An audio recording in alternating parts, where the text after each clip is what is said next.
नमस्कार दोस्तों, target with PS Parihar channel में आपका स्वागत है। सुबह के इस वीडियो में ऐसी सूचनाएं होती हैं जो विभिन्न समाचार पत्रों पर छाई हुई होती हैं और विद्यार्थियों के लिए आवश्यक होती हैं। तो आइए जल्दी से देख लेते हैं कि आज के समाचार पत्रों में ऐसी कौन-कौन सी सूचनाएं हैं। सबसे पहली सूचना है उत्तर प्रदेश लोक सेवा आयोग की। लिखा यूपीपीएससी में नहीं रुकेगी भर्तियों की रफ्तार। लॉकडाउन की बंदिशों से अधिकतर विभागों का काम अपेक्षा से काफी धीमा है। दफ्तर में अधिकारियों व कर्मचारियों की संख्या कम होने से रफ्तार नहीं पकड़ पा रहा है। लेकिन उत्तर प्रदेश लोक सेवा आयोग को जैसे ही लॉकडाउन से सशर्त राहत मिली, वैसे ही भर्तियों ने फिर से रफ्तार पकड़ ली है। आयोग ने सोमवार को आयुर्वेदिक चिकित्सा अधिकारियों का रिजल्ट पीसीएस 2020 आवेदन लेने की प्रक्रिया शुरू कर दी है। लॉकडाउन के बीच आयोग कई महत्वपूर्ण परीक्षाओं का रिजल्ट जारी करेगा। साथ ही लॉकडाउन खत्म होते ही परीक्षाएं कराने का सिलसिला भी शुरू हो जाएगा।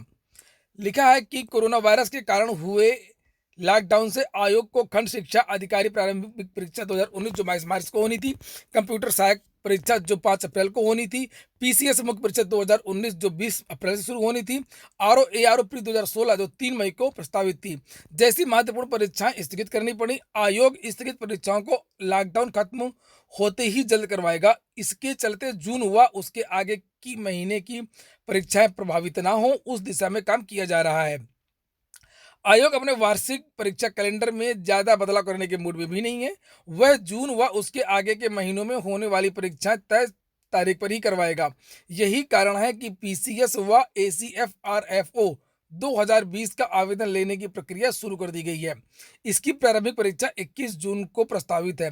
जानकारी तो ये भी मिल रही है कि जो लोक सेवा आयोग है उसका मूड है कि 21 जून को परीक्षा करवा ली जाए। लोग अगर लॉकडाउन समाप्त हो जाता है या कोरोना से राहत मिल जाती है, लेकिन ऐसा दिखता बहुत कम है। उत्तर प्रदेश में भी कोरोना का संक्रमण है, वो लगातार बढ़ता जा रहा है। भारत में भी कोरोना का संक्रमण लगातार बढ़ता जा रहा है। कुछ ऐसे जिले हैं, कुछ ऐसे क्षेत्र हैं जो पूरी तरीके से सील कर दिए गए हैं, जिनको हॉटस्पॉट घोषित किया गया है और जो रेड जोन में आते हैं। तो ये जो क्षेत्र है, इन क्षेत्रों के विद्यार्थियों का क्या होगा, कैसे ये लोग आवेदन करेंगे और किस तरीके से ये विद्यार्थी परीक्षा दे पाएंगे, ये बता पाना बहुत मुश्किल है। वहीं पर लोक सेवा आयोग की बहुत सारी सूचनाएं आज के समाचार पत्रों में है। लिखा हुआ है पीसीएस और आरएफओ के लिए आवेदन शुरू और विद्यार्थियों ने विरोध भी करना शुरू कर दिया है। इसके बारे में मैंने कल दोपहर में ही एक वीडियो बनाया था और आप लोगों से बताया था कि विद्यार्थी विरोध किस बात का कर रहे हैं। यहाँ लिखा है लोक सेवा आयोग की पीसीएस एसीएफ एवं आरएफओ 2020 प्रारंभिक परीक्षा के लिए ऑनलाइन आवेदन मंगलवार से शुरू हो गए हैं। आयोग ने इस भर्ती का विस्तृत विज्ञापन जारी कर दिया है। प्रतियोगी छात्र इसका बेसब्री से इंतजार कर रहे थे। इस बार अभी तक किसी बदलाव की जानकारी सामने नहीं आई है। प्री से मेंस के लिए 18 के बजाय 13 गुना अभ्यर्थियों को ही सफल किए जाने की व्यवस्था को आयोग ने तमाम विरोध के बाद भी जारी रखा है। जबकि मुख्य परीक्षा से रक्षा अध्ययन सहित जिन विषयों को 2019 के नोटिफिकेशन से हटाया गया था, छात्रों के विरोध के बाद भी वे विषय इस बार भी नोटिफिकेशन में नहीं है। पीसीएस 2019 से किए गए इन दो अहम बदलाव से प्रभावित हुए ओवर एज हो चुके प्रतियोगी छात्र 2 अतिरिक्त अवसर की मांग आयोग और शासन से कर रहे थे, लेकिन ऐसे प्रतियोगियों को कोई भी राहत इस विज्ञापन में नहीं दी गई है। बता दें कि पीसीएस में फिलहाल 200 पद विज्ञापित किए गए हैं। ऑनलाइन आवेदन 21 मई तक लिए जाएंगे, जबकि फीस 18 मई तक जमा की जाएगी। और यहीं पर लिखा है कि विरोध किस बात का है। यह लिखा प्रतियोगी छात्रों के संगठन भ्रष्टाचार मुक्ति मोर्चा ने लॉकडाउन के वक्त पीसीएस का ऑनलाइन आवेदन शुरू किए जाने पर नाराजगी जताई है। मोर्चा के अध्यक्ष कौशल सिंह की अपील पर कई प्रतियोगियों ने मुख्यमंत्री और कार्मिक विभाग को सचिव को ट्वीट करके और ईमेल भेज करके विरोध जताया है।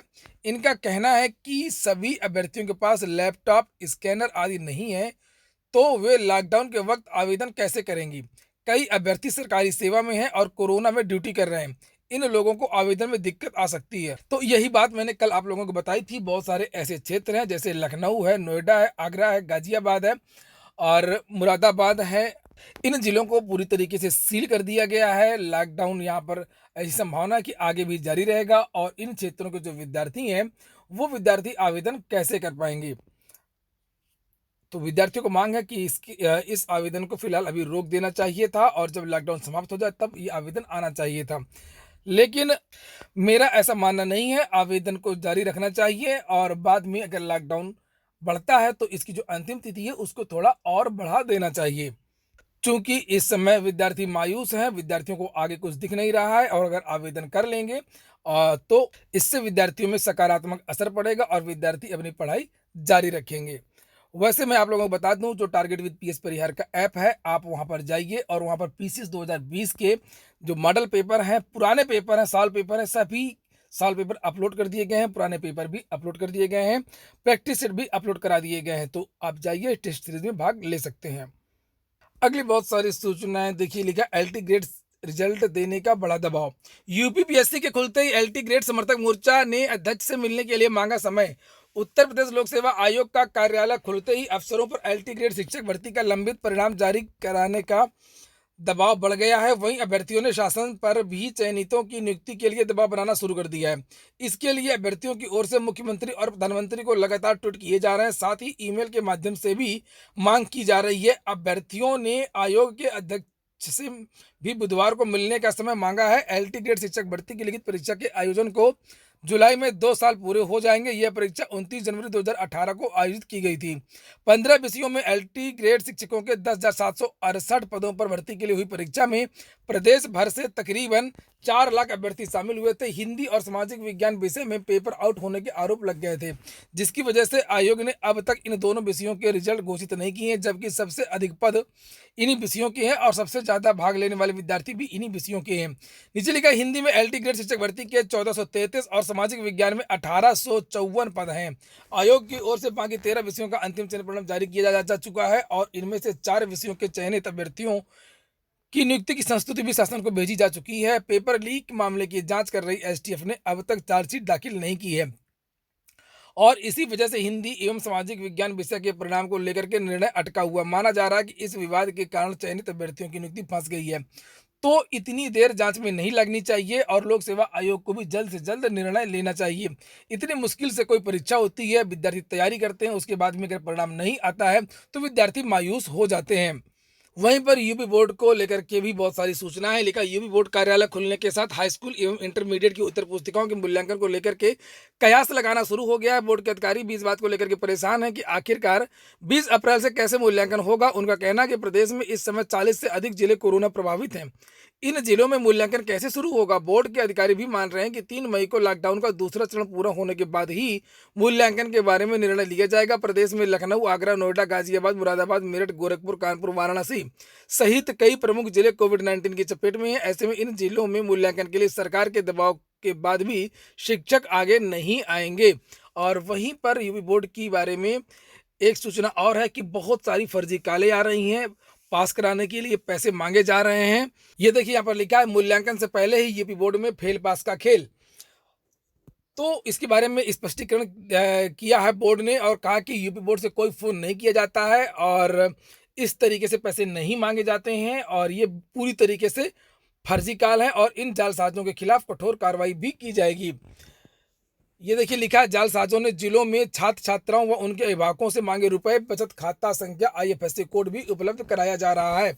और यहाँ पर सचिव का स्पष्टीकरण भी लिखा हुआ है कि सचिव ने स्पष्ट किया कि मूल्यांकन कार्य अभी स्थगित है। बोर्ड कार्यालय से कोई अधिकारी या कर्मचारी ऐसी हरकत नहीं कर सकता क्योंकि यह दंडनीय अपराध है और जो जालसाजों के झांसे में ना आए, लोग जालसाजों के झांसे में ना आए, बल्कि उन्हें जो खाता संख्या आदि बताई जा रही है वह अपने जिले के डीआईओएस व पुलिस प्रशासन को मुहैया कराकर विधिक कार्रवाई कराएं। तो इसलिए अगर आप लोगों के पास भी कोई फोन या कॉल आती है तो आप पुलिस को सूचित कर सकते हैं। अगली सूचना एसएससी की। लिखा, कापियां मिलने के बाद अभ्यर्थियों में आक्रोश। CHSL combined higher secondary level 2018 परीक्षा की बात हो रही है। बहुत सारे ऐसे विद्यार्थी हैं जिनको 0 नंबर दिए गए हैं। गुनाह इनका ये है कि इन्होंने कोई कोडिंग कर दी थी अपनी कापियों में। बताया जा रहा है या तो इन विद्यार्थियों ने अपना रोल नंबर लिख दिया था या अपना नाम लिख दिया था या कुछ भी कर दिया था जो एसएससी की गाइडलाइन के बाहर थी जो बातें। हालांकि इन विद्यार्थियों के साथ में ऐसा क्यों हुआ है और किन किन विद्यार्थियों के साथ में ऐसा हुआ है उसके लिए एक विशेषज्ञों की कमेटी गठित कर दी गई है। और लिखा है, यूएफएम से असंतुष्ट यानी अनफेयर मीन्स से असंतुष्ट अभ्यर्थियों की ओर से काफी संख्या में एसएससी को प्रत्यावेदन भेजे गए थे, जिस पर विचार करते हुए एसएससी ने इस मामले का परीक्षण करने के लिए विशेषज्ञों की एक कमेटी भी गठित कर दी। विद्यार्थियों का कहना कि उनके 100 नंबर के पूर्णांक में 70 से 75 नंबर मिले थे जो कि काट करके 0 कर दिया गया है और इसकी जांच हो। तो देखते हैं आगे क्या होता है। अगली सूचना है अमेरिका में लॉकडाउन के प्रभाव की। अमेरिका ही नहीं, आने वाले दिनों में पूरे विश्व में इसका प्रभाव देखने को मिलेगा। लिखा है, अमेरिका में 2.2 करोड़ लोग हुए हैं बेरोजगार। अमेरिका में हर वर्ष लॉटरी के सहारे अमूमन हर वर्ष अमेरिका में 80 से 90 हज़ार वीज़ा देता है, जो 70% से ज़्यादा भारतीय पेशेवरों को ही मिलता है। इस समय भी तकरीबन 3 लाख भारतीय पेशेवर H-1B वीज़ा पर अमेरिका में काम कर रहे हैं। कुछ हफ्ते पहले ही विदेश मंत्री एस जयशंकर ने अमेरिकी विदेश मंत्री पोम्पियो के साथ वार्ता में इस मुद्दे को उठाया था। उसके बाद ट्रंप प्रशासन कोविड-19 की वजह से अमेरिका में फंसे भारतीयों की वीज़ा जो तारीख है उसको बढ़ाने पर फैसला किया है।